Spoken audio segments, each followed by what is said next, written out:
We're down to the brass tacks of what do you do about it? How do you behave in light of all of the, frankly, highly theological precepts that have led up to what we have as the last chapter of Hebrews, chapter 13.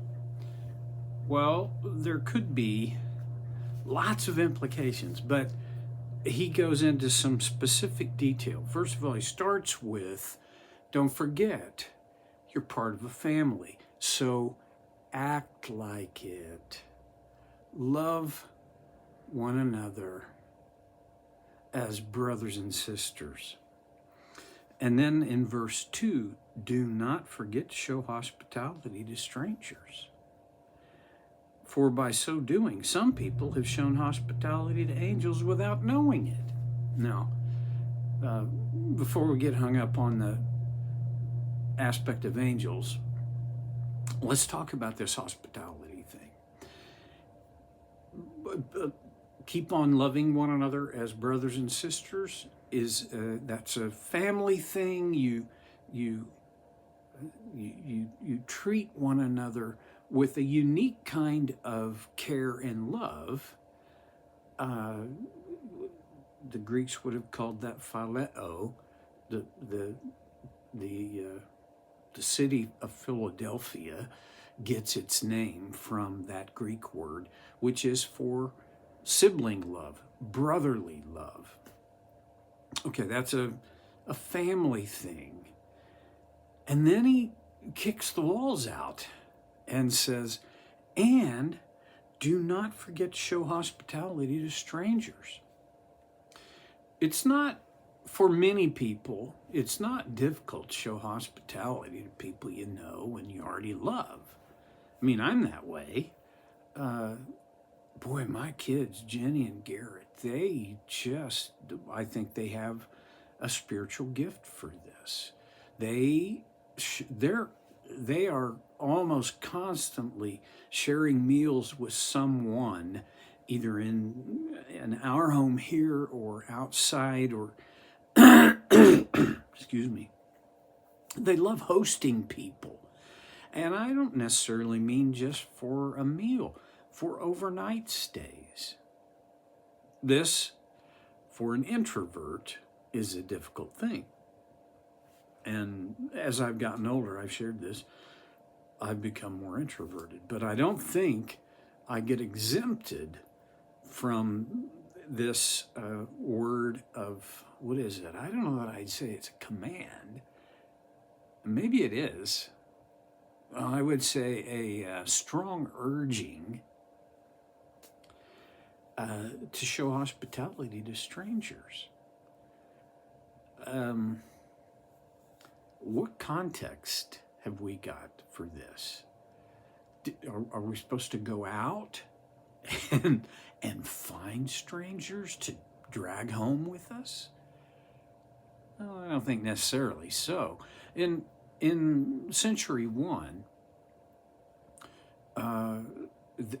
often a stranger, a person not local, when they traveled, would go to the city square, and they were seeking some kind of lodging, hospitality in some form, and it was part of the culture that these kinds of people would be invited into the homes of residents. And I think what the writer is saying is, hey, don't neglect that tradition. Don't intentionally stay away from the city square. Well, we don't have that. Where do you meet strangers? And what kind of an encounter would be necessary to show hospitality to strangers? Well, you can think about that in lots of different ways. One of the most popular ways I see these days is the idea of pay it forward. So you're at Starbucks, pay for yours and the next person's. You're in the drive-through at McDonald's. Pay for yours and for the next person. And that's a form of hospitality. The writer is not saying make sure you show hospitality to strangers so you can be morally superior. That's not what this is about. And sometimes my perception is, in our world, the pay it forward thing kind of comes out to, there, I'm better than the next guy. That's not what this is about. How do you show hospitality to strangers? Well, one of the ways, and this is just me, about the only place I encounter strangers is at church. And one of the ways I can show hospitality to them is by doing what I can to help them feel comfortable in a strange environment. You just need to, no, that came out wrong. My thought is, all of us just need to think about, how can I show hospitality? For some, because like Jenny and Garrett, you're gifted this way. It's like falling off a log. For others, like me, I have to make it a priority. I have to be intentional about it. Okay, don't forget to show hospitality to strangers. And here's one of the reasons. For by doing so, some people have shown hospitality to angels without knowing it. Do you mean then that there are angels out there just waiting to have hospitality shown to them?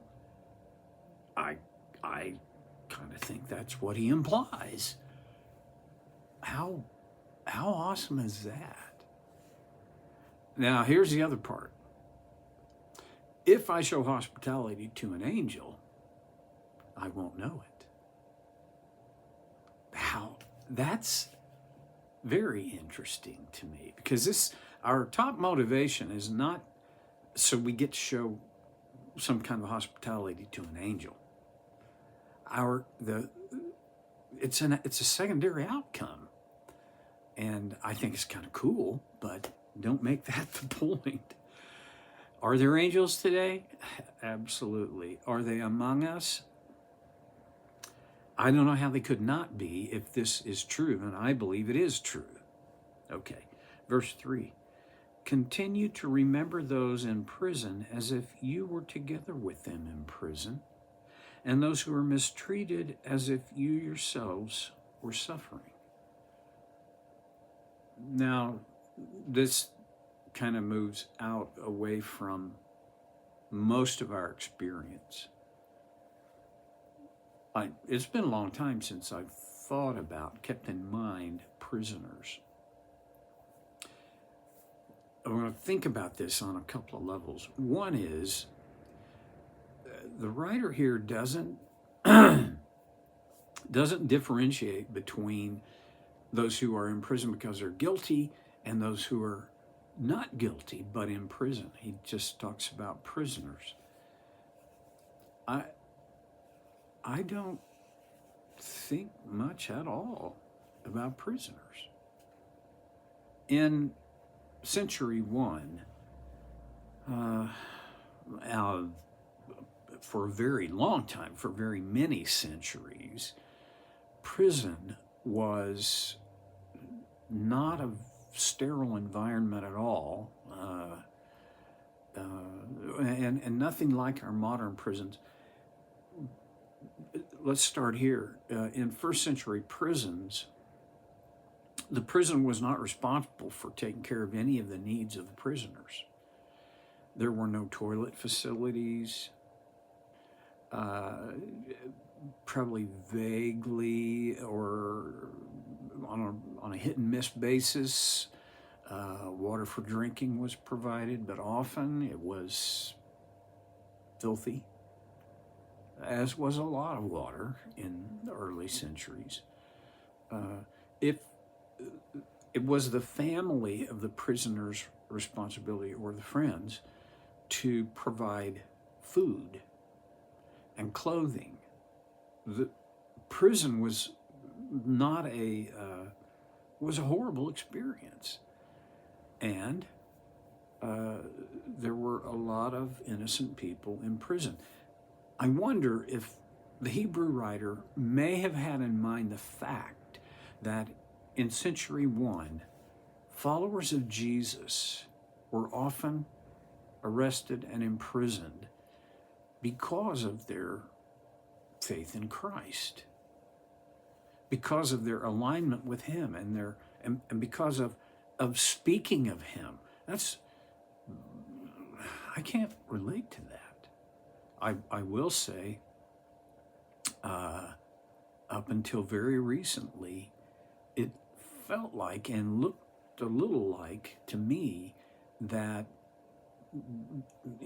being outspoken about our faith was, we were taking a bigger risk. I recall that for a number of years, I felt, and I know others felt, reservation about talking about their faith.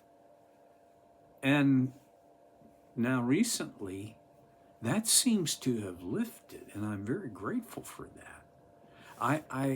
There was a period of time when, like for sporting events, you never saw on the screen players and coaches gathering in prayer. You just didn't see it. And now you do. And so a couple of things. I think the media has kind of stepped away from their, I don't know whether it's, I think it was a policy to not get into that.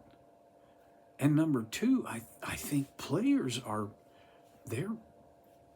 they are freeing themselves from a perceived oppression about this. Well, okay, what I guess I'm looking at here is there were people in the first century who were in prison unjustly, and there were the guilty. The writer makes no differentiation. Remember those in prison as if you were together with them in prison. Literally, that's a figurative statement, but what he's saying is, it's not like you go, oh yeah, they're those prisoners. No, it's you think of them empathically. I guess for me, that means I should go on my journaling list, right? The things that I think about and write about. And those who are mistreated as if you yourselves were suffering. Listen, there are martyrs, people who are murdered for their Christian faith every day, all across the globe. A reference for this is The Voice of the Martyrs. Get on whatever your search engine is and type in Voice of the Martyrs, and you will discover that men and women and boys and girls are literally murdered every day because they are Christians all across the globe. Remember them as though you were yourselves suffering.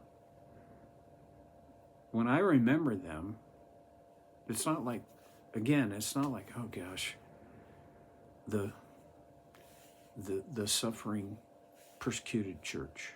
Wow. I mean, when I ought to pray for God's provision and protection.